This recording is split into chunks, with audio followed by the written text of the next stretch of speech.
Hi guys, we are so glad you guys are back. And I know Jordan said this just a little bit ago, but it's kind of crazy. It's been 3 weeks since the last time we were all together in this room.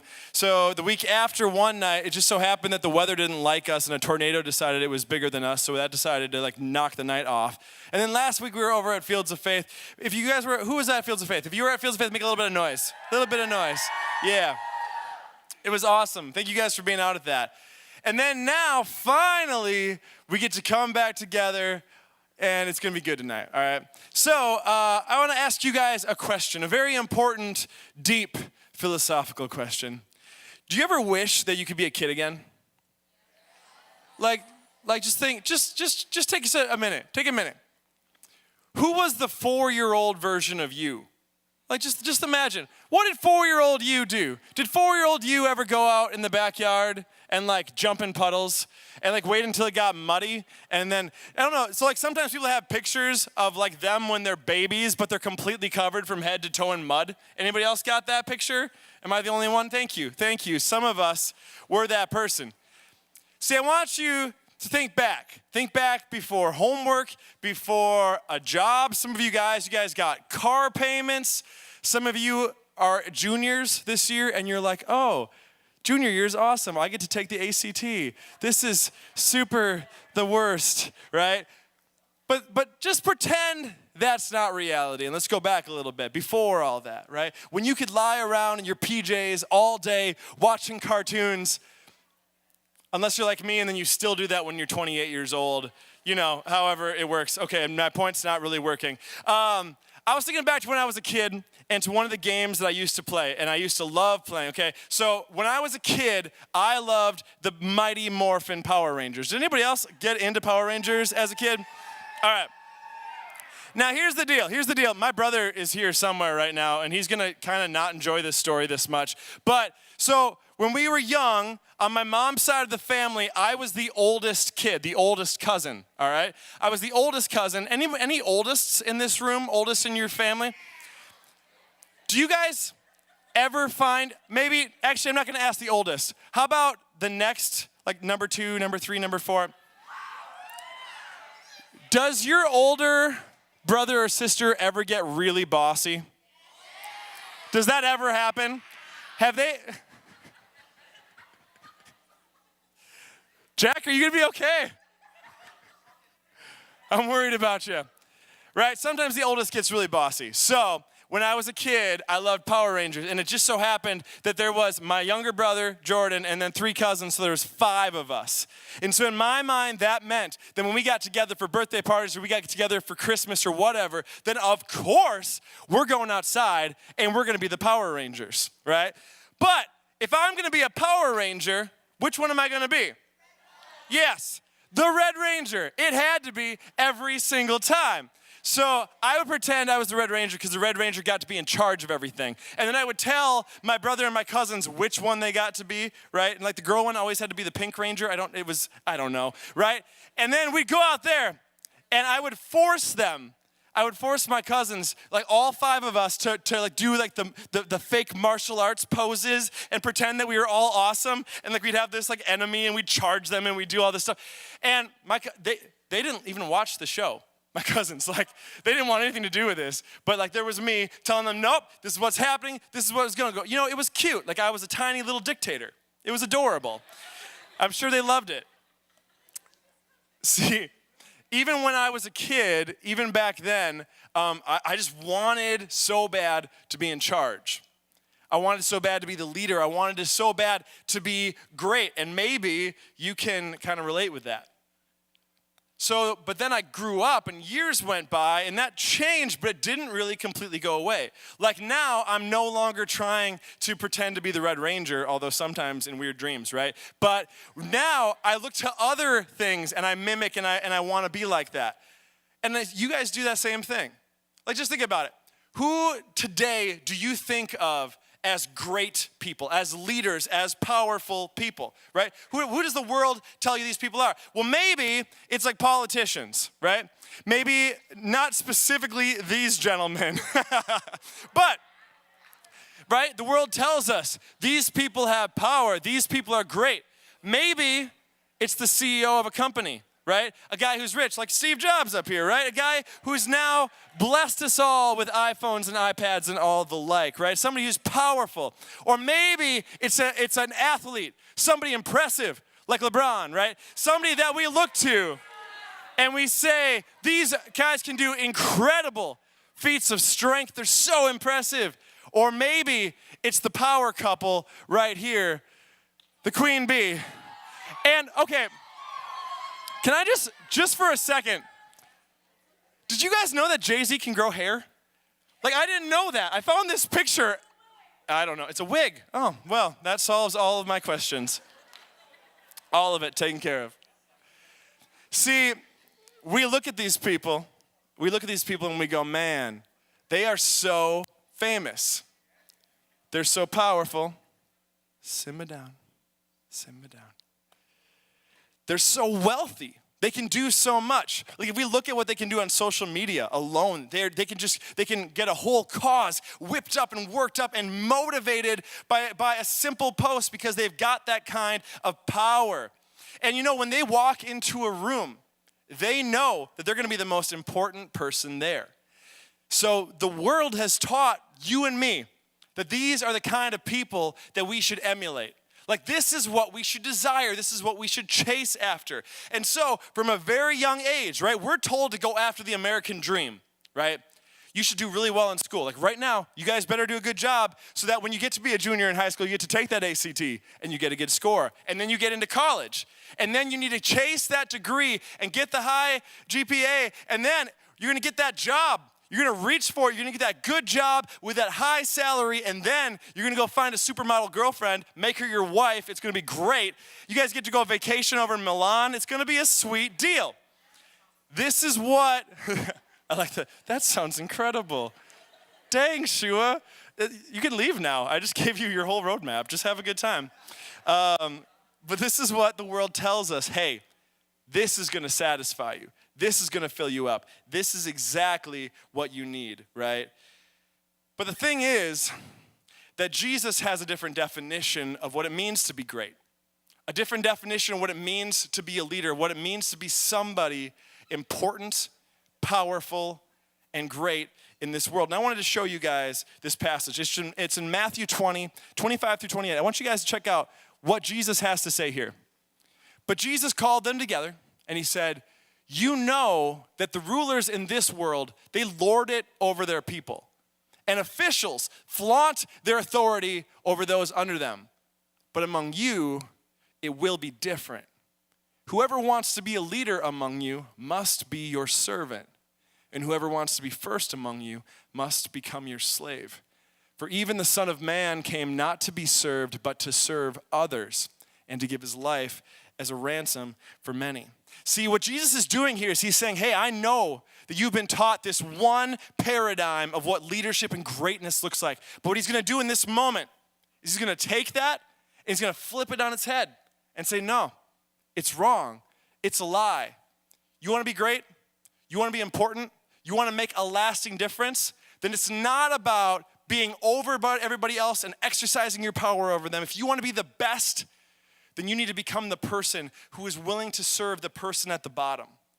You're willing to serve everybody else. And then he ultimately says here that even the Son of Man, that's a name for Jesus, even Jesus came not to be served, but to serve others and to give his life as a ransom for many. He flipped this thing on its head. And the ultimate example of that is the cross. You know, this Messiah figure, that's another name for Jesus, that he's called the Messiah. The Messiah was this character, this title, this idea that the Jewish people were praying for forever, for centuries and centuries. Because when everything got broken, Adam and Eve, they sinned for the first time, the world got broken, and then God promised that he would send a Messiah. He would send a Savior, someone who would come to make it all right. And so, these people, they started praying and waiting and hoping and believing that God was going to come through. He was going to deliver this Messiah. But they had this idea of what this Messiah was going to be, okay? At the time that Jesus was here, the Israelites are not in control of their own country. Actually, Rome is, the empire. And Rome was just exercising its muscle, and the Israelite state was basically like a puppet state, okay? They didn't have any real power. And so what they were dreaming of and what they were hoping for was that a Messiah would come.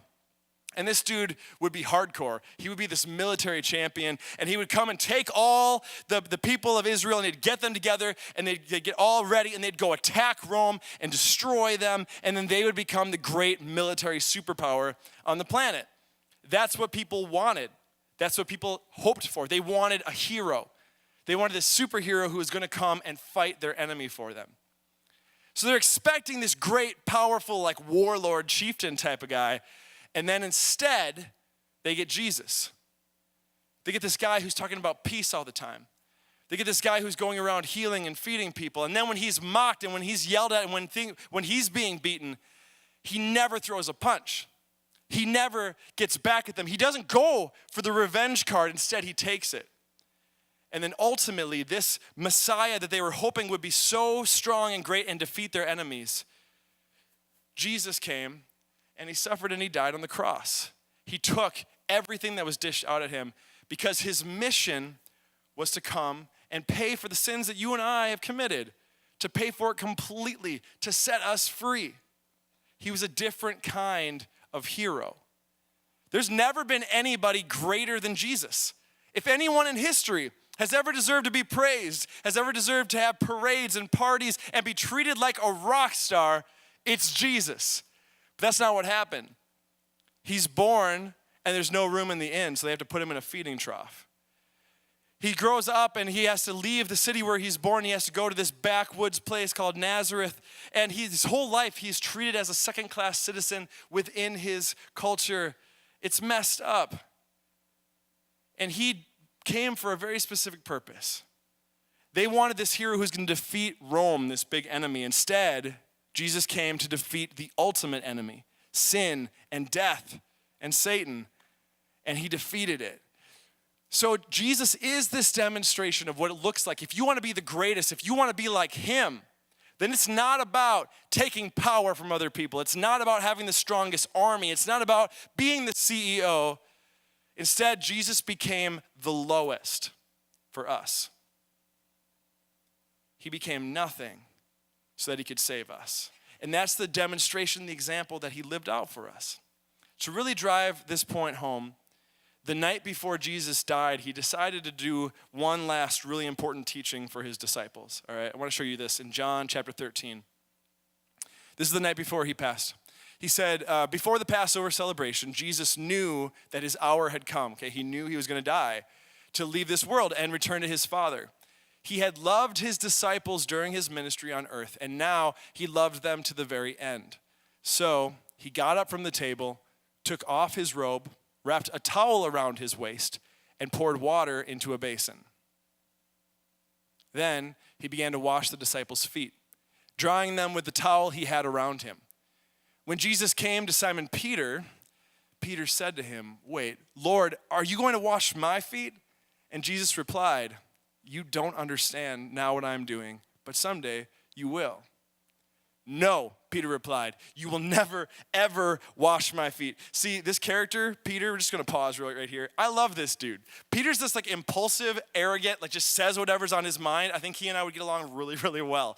And he hasn't processed this situation. But maybe you're listening to this and like, okay, so this is weird. So Jesus, he put water in a bowl and then he's washing people's feet. What the heck, all right? Little bit of really important context. At this point in history, people would walk all over the place, right? And they're wearing sandals or they're barefoot. And so all day, they're getting caked on in their feet and they're dirty, right? And so when people would come into your house, the master of the house would do this thing. It was a way of blessing your guests and saying, hey, you matter to me. You're important. And so instead of offering them a whole shower, you would have your servant, you would have your lowest servant wash their feet. Get that mud off, get that dirt off, and then they could walk around and feel clean and be welcomed into your home, okay? It was this thing of showing them, hey, you are welcomed in. But this is really important. The master of the house would never do this, okay? That would be a huge sign of disrespect because he's too great. He's too powerful. He's a big shot. So the disciples come in to have this meal. And it's the Passover, which is literally the most important holiday for the Jewish people. They're celebrating this holiday. It's like you guys are eating Christmas dinner with grandma, all right? And everybody has this idea of how important this night is, how special this night is. They're prepping for it. And Jesus knows he's going to die the next day. Yet when his disciples come into the room, the master of the whole night takes off his robe and wraps that towel around and gets down on his knees and he washes their feet. And you have to imagine what was going through their minds. They would have thought this was insanity. They would have felt, I don't know, like probably a little dirty and messed up and like, what? I don't understand. Why is this so weird? Because he's the big shot. He's the one in control. He is the master. But Jesus is trying to teach them a lesson, just like he's been teaching them for 3 years. That if you want to be the greatest, if you want to be the most important, if you really want to lead, then you have to be a servant to everybody else. And so he's going around and he's washing each disciple's feet one by one. And then he gets to Peter. And I love Peter's reaction. He's like, wait, you? Like Peter at this point, he already knows, like Jesus, he knows that Jesus is the Son of God. He knows that he's the ultimate big shot, big deal. And he's like, you're gonna do this? No, you will never, ever wash my feet. That's our boy Peter. And then check out Jesus' response right after that. Jesus replied, you don't understand. Sorry, that's not it. Boom. Sorry. Jesus replied, unless I wash you, you won't belong to me. And when he heard this, Simon Peter exclaimed, then wash my hands and my head as well, Lord, not just my feet. This arrogant, boastful, loud dude, when Jesus is gonna come over and wash his feet, he's like, no, I don't deserve this. You're the king. I shouldn't have this. You know, let someone else do this. And then Jesus tells him, Peter, you don't get it. If I don't wash your feet, if you don't accept this, then you don't belong to me. And then Simon's attitude just switches and pulls a 180, and he's like, all right, fine. If that's the case, then we're not going to stop at feet, Jesus. We're going for like a whole bath, you know? Let's do it. Let's make this thing happen. It continues, after washing their feet, he put on his robe again and sat down, and he asked, do you understand what I was doing? You call me teacher and Lord, and you are right, because that's what I am. And since I, your Lord and teacher, have washed your feet, you ought to wash each other's feet. I have given you an example to follow. Do as I have done to you. This is something so important. I hope you guys hear from this message. If you want to be great, if you want to be important, if you want to be a true leader, then you need to know that a godly leader is a servant leader. A godly leader is a person who understands it's not about me and about me getting prestige, about me getting power, about me getting fame, about me getting rich. It's about me being a servant to others. So with that, I wanted to talk to you guys about this opportunity that we've been announcing for a few weeks here, and I want to make sure you guys know about this. This year, we have started something called our student leadership team. And this is something that we've been putting a lot of thought into, because what we want to give you guys an opportunity in is if you feel God calling you to use your gifts and your talents, if you believe that he made you with a plan and a purpose and you can make a difference in your world right now, that you don't have to wait until you're 25 or 40, but that God has a plan for you now, then as your youth group, as your church, we want to help you get there. We want to equip you. We want to help you guys become the leaders that God has called you to be. And so here's some of the stuff about this team, all right? We want to see Jacobswell students become something incredible. We want this youth group to be a place where students lead other students. Like imagine this, how cool it would be if someone showed up from your school, one of your friends there, they should show up on a Wednesday night, and they look up on stage, or they see you helping over at the check-in area, or they see you somewhere out the building, and they see you serving, and they're like, wait a minute, what? Because that speaks to them. It's way more important to them than when they come up and they see like this dude up here talking to them on stage. Because your impact speaks big time. Peers lead peers better, okay? Period. So we want to be a place where students lead students. And we want to be a place that gives you guys a voice in all of our creative decisions.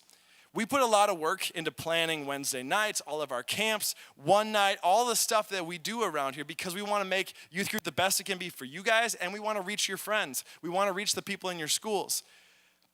And sometimes the people who have the very best ideas about how to reach people your generation, it's you guys. Duh.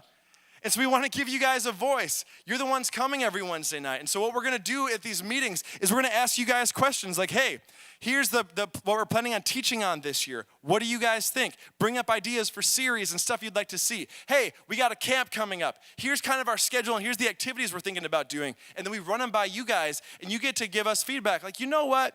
I don't think this trip's a very good idea. Let's do this thing instead, right? And then what if we tried blah? We want you guys to be able to have a say in it, be able to speak into it, be able to help us lead this thing together, all right? We want to raise up the next generation of church leaders too. When I was your guys' age, when I came to know Jesus for the first time, my heart lit up and I knew that God had a plan for me. I didn't know what it was yet, but I knew he had a plan for me. And so I started looking for every opportunity I could find. And it just so happened that the people that were around me, who would have been like my student leaders at the time, they noticed that I could play an instrument. And so they invited me and they helped me and they trained me and they got me equipped so that I could be a part of a worship team like so many of your classmates are now. We want to help you guys do that same thing. We want to help you guys find your way that you guys can make a difference in the church. See, there's this idea sometimes that people talk about, like, hey, you guys, like teenagers are the future of the church. And it's a great kind of phrase. It's the idea, you guys are going to grow up and then you're going to be the adults and you'll be in charge. But here's something I want to challenge you on. Don't wait to be the future of the church. You guys are the now of the church. You guys can make a difference right now. There's no reason to wait 10 years, 15 years, 20 years. God has a calling for you. And God has a purpose for you. And right now, you guys are all in these different schools and different situations. You're surrounded, and you guys can make a huge impact that I can't make. And I want to see God use you in those ways. What I hope you guys hear from us is that we believe in you. We believe that you guys have so much potential to make a huge difference. And God has given you unique gifts and talents to impact this world. So we're looking for those kind of people who love to serve like Jesus served, who love to love like Jesus loved. So with that said, I actually want to bring somebody up.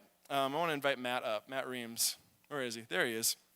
I don't know if you guys all know Matt. Let's give him a round of applause.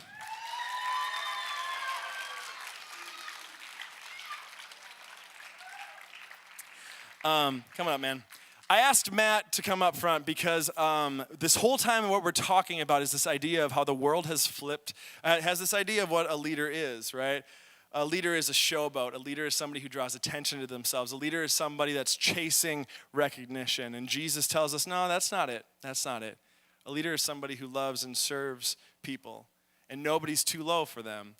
And I asked Matt to come up because Matt has consistently, ever since I've been hired here, been a really great example of that. Matt's the kind of guy who comes and asks what he can do to help pretty much every week for the last 3 years. He comes early, he stays late, he talks about his friends at school and people that come here and how he wants to make a difference in their lives. And what I love about Matt, and I know it's hard to hear somebody talk about you when you're on stage in front of everybody, but one thing I love about him is he's legit, he's real. And he's not the guy who storms the stage and says, hey, everybody, look at me, look how important I am. That's not his heart.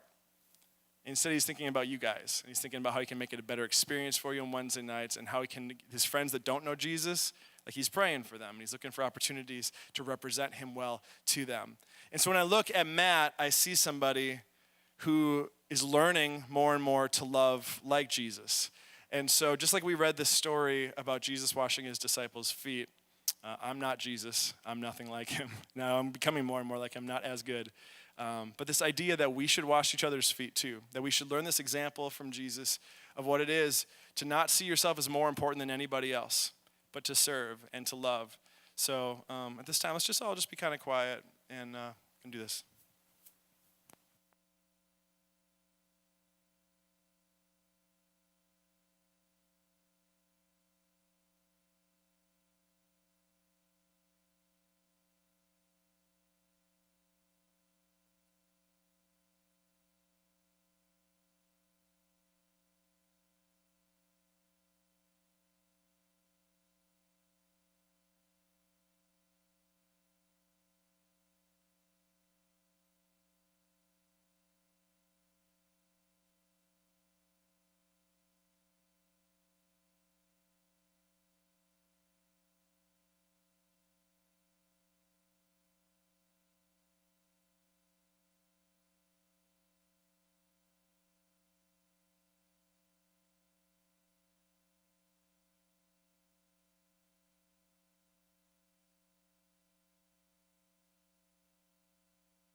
You guys pray with me? Jesus, I thank you for Matt. I thank you for the way that you have designed him and the way that you've always known him from the beginning, God. The plans and the purposes and the way you've designed him, the gifts and the talents. Jesus, I thank you of the example that he's been to me and to a lot of other people here, of a man of God who wants to be humble, who longs to look more and more like you, Jesus, who longs to represent you well, to be bold enough to share you with his friends, to not let fear take over. Lord, I pray that you would bless him, that you would encourage him. And God, I pray that every person here, all of us, we'd have this desire to love you well, to be the servant leaders, not chasing after the huge paycheck, not chasing after fame and recognition and prestige. God, help us to be people who would rather be the kind of leaders that you've called us to be. Every person in this room, to love the least of these and to love you, God, above all else. I thank you for Matt and his example. In Jesus' name, amen.